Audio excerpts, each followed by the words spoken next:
노다지 썰전. 오늘은 투명 교정 분야에서 상당히 주목받고 있는 기업이죠. 그래피의 미래를 놓고 이야기 나눠보겠습니다. 그래피는 그 독자적인 소재 기술하고 또 혁신적인 사업 모델을 내세우고 있는데요. 과연 이 기술력과 전략이 글로벌 시장에서의 성공을 보장할 수 있을지 이게 핵심 질문이 되겠습니다. 저는 그래피의 이런 혁신적인 기술과 시장 확장 전략이 아주 밝은 미래를 가져올 것이다. 네, 이런 입장입니다. 네, 저는 그래피의 그 기술력 자체는 저도 인정을 합니다. 하지만 기존 강자들이 딱 버티고 있는 이 시장의 경쟁 구도라든지 또 현실적인 제약 요인들 이런 걸 고려할 때 아직 성공을 낙관하기는 좀 이르지 않나. 네, 그렇게 생각합니다. 그래피의 핵심 경쟁력은 역시 그 세계적으로 정말 소수의 기업만 가능한 올리고머 직접 합성 기술입니다. 이게 뭐냐면 투명 교정 장치의 핵심 소재를 아예 자체 개발하고 생산까지 할 수 있다는 의미거든요. 그러니까 소재부터 완제품까지 완전히 수직 계열화를 이룬 셈이죠. 이건 상당한 기술적 우위를 제공한다고 봅니다. 그리고 또 하나, 치과가 직접 이 장치를 3D 프린터로 생산하는 인하우스 솔루션, 이거 정말 획기적이에요. 기존의 그 중앙집중 생산 방식하고 비교하면 비용하고 시간을 어마어마하게 절약할 수 있어서요. 시장 판도를 바꿀 잠재력 충분하다고 판단합니다. 네, 올리고머 기술의 혁신성, 그 부분은 저도 동의합니다. 하지만 말이죠, 이 투명 규정 시장이라는 게 단순히 기술 하나만으로 좌우되는 건 아니잖아요. 인비절라인 같은 이런 선두 기업들은 이미 20년 이상 축적된 방대한 임상 데이터가 있고요. 또 강력한 브랜드 인지도를 가지고 있습니다. 아시다시피 환자나 의사 모두에게는 이 안전성, 신뢰도 이게 무엇보다 중요한 분야인데 이 그래피의 임상 데이터는 글쎄요. 아직은 좀 부족한 게 현실이죠. 논문이 100여 편 발표됐다곤 하지만 그 수백만 건의 실제 교정 사례를 가진 경쟁사하고 비교하면 역시 시간이 더 필요해 보입니다.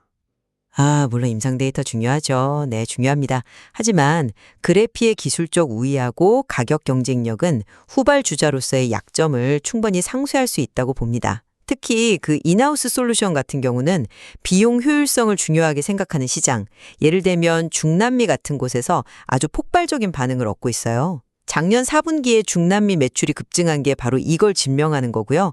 현지에서의 관심이 정말 뜨겁습니다. 일본 시장 역시 파트너 그룹 내에서 도입이 꾸준히 증가하고 있고요.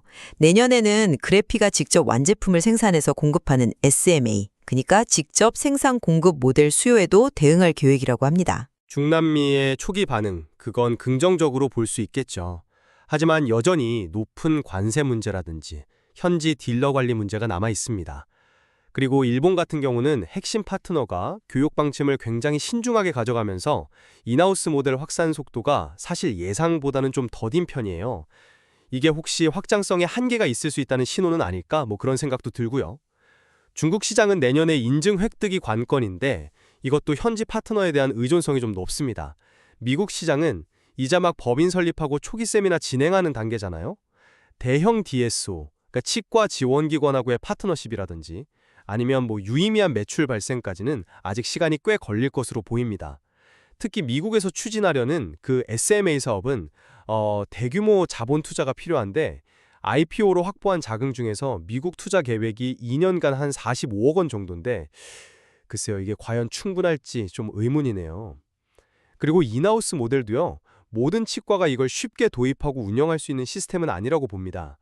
장비 투자도 해야 하고 운영 인력도 필요하고 기존에 하던 작업 방식을 바꿔야 하는 부담도 분명히 존재하거든요. 네, 각 시장별로 과제가 있다는 점은 인정합니다. 하지만 그래피는 일본, 중남미, 중국, 미국 등 이렇게 다각화된 진출 전략을 쓰고 있고요.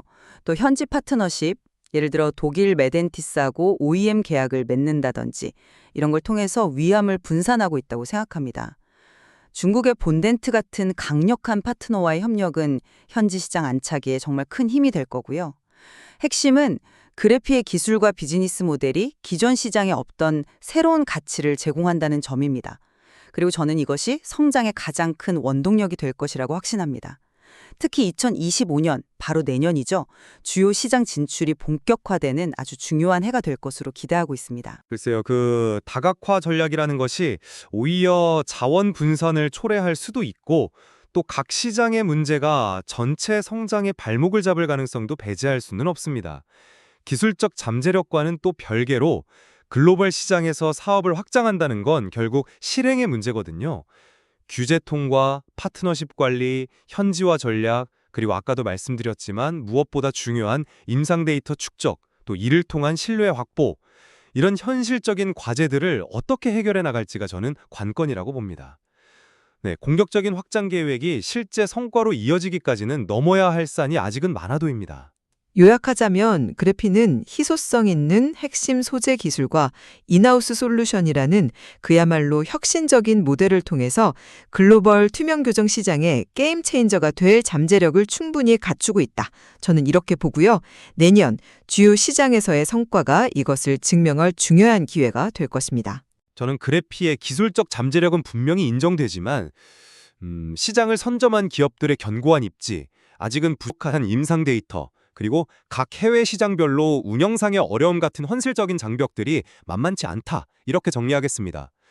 기술 혁신이 실제 시장 성공으로 이어질지는 지속적인 검증이 필요하다고 생각합니다. 네, 그래피가 독자적인 기술로 이 투명 교정 시장에 새로운 가능성을 제시하고 있다는 점, 이것만큼은 분명해 보입니다.